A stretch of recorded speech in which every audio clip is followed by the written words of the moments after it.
EVERFAITH by Meana Starkey. Excerpt 3 for Linda, Akasha, and Jaden.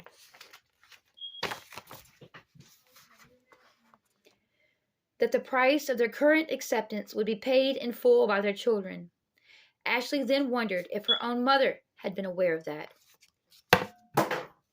"I am not Yaya, and I am not Moflo," Ashley suddenly exclaimed to her mother one day. "I am a nobody, that's what I am." She had not planned on making such a statement to her mother, and sat looking down in embarrassed silence, waiting for her mother's response to her outburst. Ashley's mother turned from the sink, where she had been doing the dishes, to give her daughter a sad, concerned, thoughtful glance. Her mother wiped her hands on a dish towel, then came over to her and wrapped her arms around her daughter tenderly. "I'm so sorry, baby, that this world is so cruel," she said softly as she began to stroke her daughter's hair. Ashley felt tears of shame run down her cheeks. She felt ashamed that she was mixed. And worse than that, she felt ashamed that she had shared her personal feelings with her mother.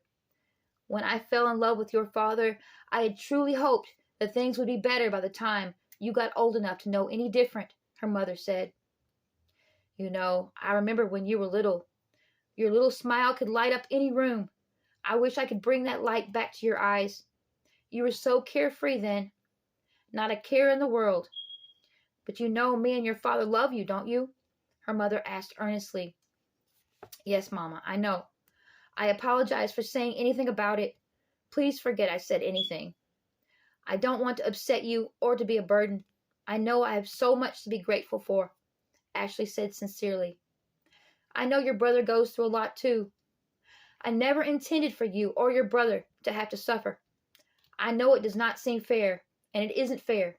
But maybe, just maybe, someday you will look back on your experiences and have the wisdom to use those experiences as guidance to know how to not treat other people," her mother offered.